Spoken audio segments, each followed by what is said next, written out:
Shalom, Bapak Ibu Saudara-saudara yang dikasihi oleh Tuhan Yesus Kristus.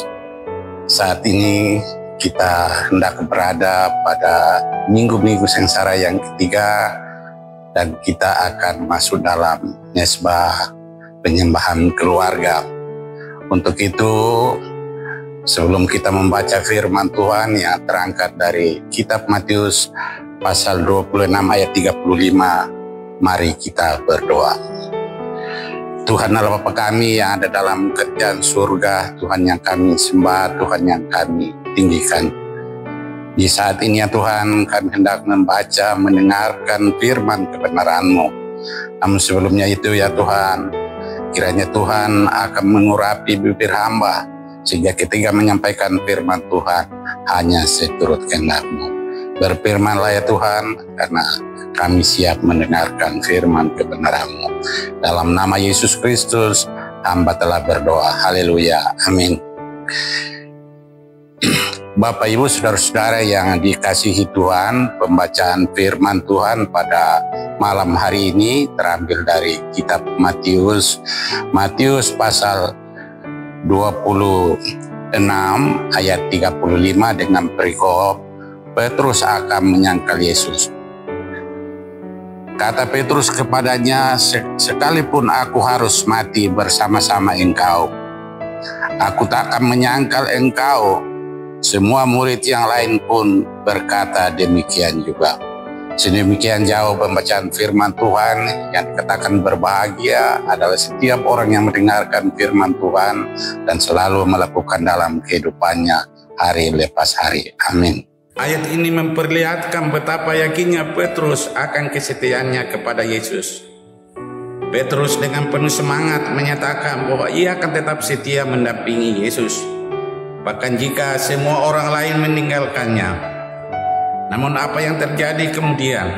Dalam beberapa jam Petrus menyangkal Yesus 3 kali, persis seperti yang telah Yesus nubuatkan. Nah, dari kisah ini ada 4 hal yang kita bisa petik. Yang pertama, kerentanan manusia. Ayat ini mengingatkan kita akan kerentanan manusia. Bahkan orang yang paling yakin akan dirinya pun dapat jatuh ke dalam dosa dan kegagalan. Kita seringkali terlalu percaya pada kekuatan diri sendiri dan meremehkan kelemahan kita. Yang kedua, kebutuhan akan kerendahan hati. Petrus belajar dengan cara yang sulit bahwa kesetiaan sejati tidak berasal dari kekuatan diri sendiri, tetapi dari kerendahan hati dan ketergantungan pada Tuhan. Kita perlu mengakui bahwa kita membutuhkan pertolongan Tuhan untuk tetap setia dalam menghadapi pencobaan. Yang ketiga, kasih karunia Tuhan. Meskipun Petrus menyangkal Yesus, Yesus tetap mengasihinya dan memulihkannya.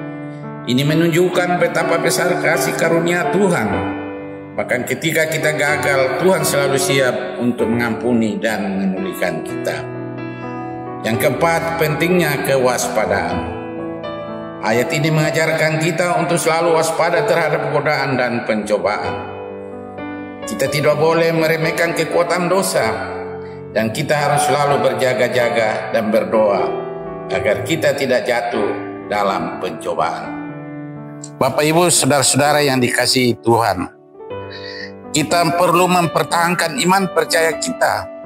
Sekalipun zaman sekarang tidak mudah untuk mempertahankan iman kita, karena begitu banyak godaan yang silih berganti untuk senantiasa mempengaruhi iman kita. Namun ketika kita percaya Yesus dan kita senantiasa ada dalam penyertaan Tuhan, maka kita akan tetap terhindar dari godaan-godaan itu sendiri. Jangan kita tergoda karena uang, karena jabatan, atau hal-hal lain. Mari kita senantiasa bersandar kepada Tuhan, dan kita senantiasa berada dalam perlindungan Tuhan itu sendiri. Mari kita jaga hati kita agar kita tidak ditolak Tuhan ketika kita menghadap Tuhan. Untuk itu, Bapak Ibu Saudara-saudara, firman Tuhan mengajak kita untuk belajar untuk tidak selalu percaya pada diri sendiri, tetapi selalu mengandalkan Tuhan dalam segala hal. Marilah kita senantiasa rendah hati dan mengakui kelemahan kita, serta memohon pertolongan Tuhan untuk tetap setia. Marilah kita selalu waspada dan berjaga-jaga dalam menghadapi pencobaan, serta senantiasa berdoa agar kita tidak jatuh ke dalam dosa. Semoga firman kebenaran Tuhan yang saya sampaikan pada saat ini kita dimampukan untuk kita dapat melakukan dalam kehidupan kita sehari-hari selama Tuhan masih memberi kehidupan bagi kita. Amin. Mari kita berdoa. Tuhan Allah Bapa kami dalam surga, kembali kami menghampiri kekudusan-Mu, seraya mengucap syukur di mana Tuhan telah menyertai kami, melindungi kami dalam membaca bahkan merenungkan firman kebenaran-Mu.